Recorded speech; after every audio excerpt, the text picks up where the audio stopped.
Ratio and proportion അംശബന്ധവും അനുപാതം എന്ന് പറയുന്ന ഭാഗത്ത് നിന്ന് ചോദിക്കാൻ സാധ്യതയുള്ള ഒരു ടൈപ്പ് ഓഫ് ക്വസ്റ്റ്യൻ വയസ്സുമായിട്ട് റിലേറ്റ് ചെയ്തിട്ടുള്ള ഒരു ക്വസ്റ്റ്യൻ ആണ് പറയുന്നത്. മായയുടെയും ശ്രുതിയുടെയും ഇപ്പോഴത്തെ വയസ്സുകളുടെ അംശബന്ധം അല്ലെങ്കിൽ അനുപാതം എന്ന് പറയുന്നത് 6:5 ആണ്.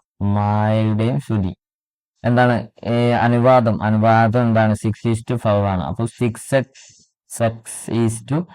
6x എന്ന് എഴുതാം. 15 വർഷങ്ങൾക്ക് ശേഷം എന്താവും 6x + 15 = 5x + 15 എന്താ റേഷ്യോ എന്താവും 9:8 എന്നാവും. 9:8 എന്നാവും.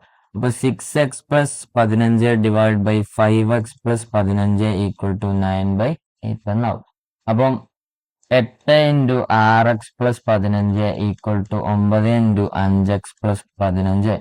ഇത് സോൾവ് ചെയ്യുമ്പോൾ 6 48x + 15 × 8 15 × 8 40 120 = 9 45x + 15 × 9 135 അല്ലേ, 135 ആണെന്നാണ് എൻ്റെ വിശ്വാസം. അപ്പം ഈ 45x ഞാൻ ഇങ്ങോട്ട് കൊണ്ടുവരുമ്പോൾ 3x ആവും. 135 അവിടുന്ന് ഈ 120 അങ്ങോട്ട് കൊണ്ടുവരുമ്പോൾ ഇവിടെ 15 ആവും. ഒരു ഇന്റർചേഞ്ചിങ്, അതായത് എക്സ് ഉള്ളത് ഇങ്ങോട്ട് വന്നു, കോൺസ്റ്റന്റ് ആയിട്ടുള്ളത് ഇങ്ങോട്ട് വന്നു, അത്ര ചെയ്യുന്നുള്ളൂ.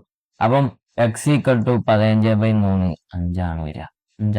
ഇനി എന്താണ് മായയുടെ വയസ്സാണ് ചോദിക്കുന്നത്. മായ എന്ന് പറയുന്നത് 6x ആണ്. അപ്പം മായ എന്ന് പറയുന്നത് 6 years ആണ്. അപ്പൊ എക്സിന്റെ വാല്യൂ കിട്ടി 5 ആണ്. 6 × 5 മായക്ക് 30 വയസ്സുണ്ട്. ചെറിയ പുള്ളിയല്ല. So by.